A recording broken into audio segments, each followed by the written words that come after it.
15 ऐसी सब्जियां जो आप दिसंबर के महीने में उगा सकते हैं। तो वो कौन सी सब्जियां हैं, इनको किस तरह ग्रो करना है, कौन सा पोटिंग मिक्स यूज करना है, कौन सी मिट्टी आपने इस्तेमाल करनी है, कौन सी खाद इसमें डालनी है, कब उसके बीज लगाने हैं, कब उसकी पनीरी को ट्रांसप्लांट करना है, कितना पानी देना है और कब आप सब्जियां तोड़ने के काबिल हो जाएंगे। तो ये सब कुछ आज की इस वीडियो में जानने को मिलेगा। वीडियो को कंप्लीट देखिएगा ताकि आपको हर सब्जी के बारे कंप्लीट इंफॉर्मेशन मिल सके।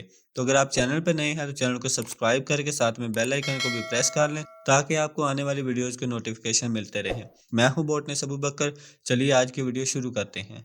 कैबेज जिसको बंद गोभी भी कहते हैं, ये आप 12 से 15 इंच के पॉट में ग्रो कर सकते हैं और 1 से 4 पौधे आप लगा सकते हैं। इसकी पहले सीडलिंग की जाती है और उसके बाद पौधों को ट्रांसप्लांट किया जाता है। तो आप 12 से 15 इंच का जो पॉट है उसमें 1 से 4 प्लांट लगा सकते हैं और जो हेल्दी प्लांट हो वो आप रहने दें, जो ज़रा कमज़ोर हो वो आप निकाल दें। दूसरे नंबर पे आ जाता है रेडिश जिसको हम मूली भी कहते हैं। ये भी आप 12 से 15 इंच के पॉट में ग्रो कर सकते हैं या आप कोई भी ग्रो बैग इस्तेमाल कर सकते हैं, लेकिन ऐसा आपने इस्तेमाल करना है जो जिसकी गहराई ज़्यादा हो। तो रेडिश के सीड जो हैं वो हम डायरेक्ट लगाते हैं, इसकी पनीरी तैयार नहीं की जाती। उसके बाद आ जाता है कैरेट जिसको हम गाजर भी कहते हैं। ये भी आप ग्रो बैग में भी ग्रो कर सकते हैं और पॉट में भी ग्रो कर सकते हैं। इसके बीज भी डायरेक्ट लगते हैं, इसकी पनीरी तैयार नहीं की जाती।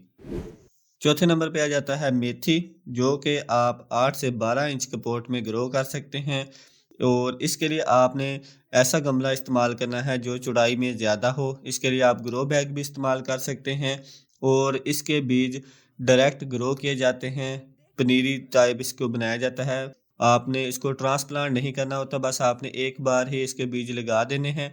उसके बाद ये ग्रो करना स्टार्ट हो जाएगी। जब वो बड़े साइज़ की हो जाएगी तो आप उसको हार्वेस्ट कर सकते हैं, ऊपर से तोड़ सकते हैं। पाँचवें नंबर पे आ जाता है फ्रेंच बीन्स। इनको भी आप घर पे ग्रो कर सकते हैं। दिसंबर के महीने में आप अच्छे से इनको ग्रो कर सकते हैं। ये भी आप 12 से 15 इंच का जो पॉट है उसमें लगा सकते हैं या आप ग्रो बैग का भी इस्तेमाल कर सकते हैं। पीस जिसको मटर कहते हैं, ये भी आप 12 से 15 इंच के पॉट में ग्रो कर सकते हैं। 8 से 10 पौधे आप लगाएंगे तो जो ज़्यादा हेल्दी होंगे, जो अच्छे से ग्रो कर रहे होंगे वो रहने दें और जो कमज़ोर होंगे वो आप निकाल दें। 45 से 50 दिन के अंदर आप हार्वेस्ट करने के काबिल हो जाएंगे, यानी कि मटर तोड़ने के काबिल हो जाएंगे। इन पौधों को सूरज की रोशनी की बहुत ज़रूरत होती है, लिहाजा आपने पॉट को ऐसी जगह पे रखना है जहाँ पे सूरज 6 से 8 घंटे की जो है ना सनलाइट उनको मिले, जिससे वो अच्छे से ग्रो करेंगे। अगली सब्जी है कैप्सिकम जिसको शिमला मिर्च भी कहते हैं। ये भी आप 12 से 15 इंच के पॉट में ग्रो कर सकते हैं। इसकी पहले सीडलिंग तैयार की जाती है, उसके बाद पौधे को ट्रांसप्लांट किया जाता है। जब पौधा ग्रो करना स्टार्ट हो जाता है तो वो 70 से 80 दिन के बाद आपको शिमला मिर्च देने के काबिल हो जाता है। उसके बाद आ जाता है कॉलीफ्लावर जिसको फूल गोभी भी कहते हैं। ये भी आप दिसंबर में घर पे ग्रो कर सकते हैं। ये आप 12 से 15 इंच का पॉट में आप ग्रो कर सकते हैं या आप इसके लिए ग्रो बैग भी इस्तेमाल कर सकते हैं। अगली सब्जी है हमारी स्पिनिच जिसको पालक भी कहते हैं। ये भी आप 8 से 10 इंच के पॉट में ग्रो कर सकते हैं या आप इसको ग्रो बैग में भी लगा सकते हैं या फिर आप ऐसा गमला या ऐसा कोई टोकरी वगैरह आप सेलेक्ट करेंगे जिसकी गहराई इतनी ज़्यादा ना हो लेकिन चौड़ाई उसकी ज़्यादा हो। तो उस पे आप जो है सीड स्प्रिंकल करेंगे, ऊपर सीड उसके फेंक देंगे तो वो जर्मिनेट होके ग्रो करना स्टार्ट हो जाएंगे। उसके बाद फिर आप उसको हार्वेस्ट करने के काबिल हो जाएंगे। जब पत्तों का साइज बड़ा हो जाएगा तो आप ऊपर से उनको हार्वेस्ट कर सकते हैं, नीचे से फिर और नए पत्ते निकल आएंगे। तो आपको सीडलिंग तैयार करने की ज़रूरत नहीं पड़ेगी, डायरेक्ट आपने सीड लगाने हैं और उसके बाद आपने इसको हार्वेस्ट करना है। कोरिएंडर को भी हम इसी तरह ग्रो करेंगे, उसके लिए भी रिक्वायरमेंट सेम ही है। आप चौड़ाई का जो गमला है वो ज़्यादा प्रेफर है, वो आप इस्तेमाल कर सकते हैं।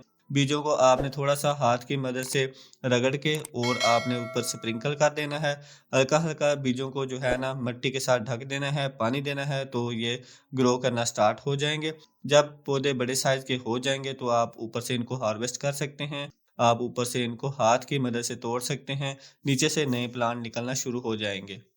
उसके बाद आ जाता है टोमेटो जिसको टमाटर कहते हैं। ये आप 10 से 15 इंच के पॉट में ग्रो कर सकते हैं और 2 से 4 प्लांट उसमें लगा सकते हैं।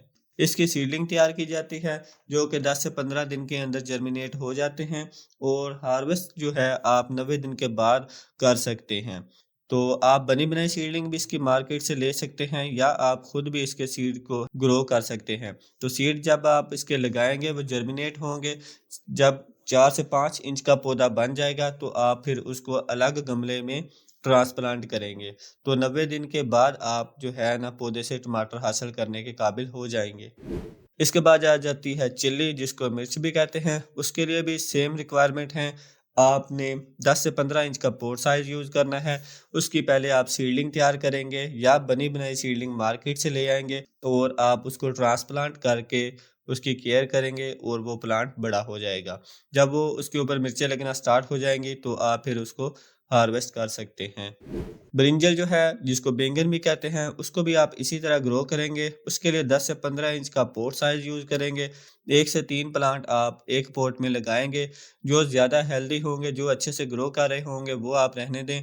जो ज़्यादा कमज़ोर होंगे वो प्लांट आप हटा दें, उनकी केयर करें। तो 70 से 80 दिन के अंदर जो है वो आप बैंगन हासिल करने के काबिल हो जाएंगे। उसके बाद आ जाता है पोटैटो, जिसको आलू भी कहते हैं। इसकी ना तो सीडलिंग तैयार की जाती है और ना ही इसके जो है बीज वगैरह लगाए जाते हैं, बल्कि जो आलू हैं उसी के साथ उसके स्प्राउट निकले होते हैं, वो आप काट के या डायरेक्ट आप पूरा का पूरा आलू भी लगा सकते हैं। तो वो साइडों पे नए नए आलू जो हैं उगना स्टार्ट हो जाएंगे। उसके बाद आ जाता है गार्लिक, जिसको आप डायरेक्ट लगाएंगे। आप चौड़ा गमला इसमें इस्तेमाल करेंगे और लहसुन को आप वक्फे पे लगाएंगे ताकि जो इसकी पूरा लहसुन है वो अच्छे से बन सके, उसकी गट्टी जो है वो पूरी अच्छे से तैयार हो सके। तो आपने करीब करीब नहीं लगाना, बल्कि 3 से 4 इंच के वक्फे के ऊपर ही प्लांट लगाने हैं। टाइम टू टाइम इसकी गोडी करनी है, इसको खाद देनी है। तो ये बहुत अच्छे से ग्रो करेगी। फुल सनलाइट में आपने रखना है। तो बहुत जल्द आपको जो है पूरा का पूरा गट्टी जो है उसकी वो मिल जाएगी। अनियन, जिसको प्याज कहते हैं, वो भी आप इसी तरह ग्रो कर सकते हैं। आप मार्केट से इसका जो कण होता है, जो सीडलिंग तैयार होती है, वो भी आप ला के लगा सकते हैं या आप खुद से भी इसकी सीडलिंग तैयार कर सकते हैं। तो जब सीडलिंग तैयार हो जाएगी तो फिर आपने उसको अलग जगह पे ट्रांसप्लांट करना है। आप ज़मीन में भी लगा सकते हैं और पॉट में भी लगा सकते हैं। वही 4 से 5 इंच का जो आपने फासला रखना है पौधे के दरमियान। अच्छे से उनकी गोडी करनी है, पानी देना है, खादें देनी है। तो ये बहुत अच्छे से ग्रो करेंगे और आप हार्वेस्ट करने के काबिल हो जाएंगे। इन तमाम सब्जियों का पॉटिंग मिक्स के लिए आप गार्डन सॉइल का इस्तेमाल कर सकते हैं, कंपोस्ट का इस्तेमाल कर सकते हैं और आप इसमें भालू मिट्टी का भी इस्तेमाल कर सकते हैं। गार्डन सॉइल आप 60% इस्तेमाल कर लें, 20% आप कंपोस्ट इस्तेमाल कर लें और 20% ही आप जो है भालू मिट्टी का इस्तेमाल कर सकते हैं। तो ये मिक्सचर बना के आप इन तमाम सब्जियों के लिए यूज़ कर सकते हैं। 15 दिन के बाद आप इनको खाद देंगे। ऑर्गेनिक कंपोस्ट भी आप इनको दे सकते हैं। बाकी अगर आप इनको बीमारियों से बचाना चाहते हैं तो उसके लिए आप नीम ऑयल का स्प्रे करते रहेंगे, तो ये पौधे जो हैं बीमारियों से भी बच जाएंगे और आप बहुत जल्द सब्जियां हासिल करने के काबिल हो जाएंगे। तो इन तमाम सब्जियों को किस तरह ग्रो करना है, ये सीखने के लिए इस चैनल को सब्सक्राइब कर लें। मैं मिलता हूँ नेक्स्ट वीडियो में, तब तक के लिए अल्लाह हाफिज़।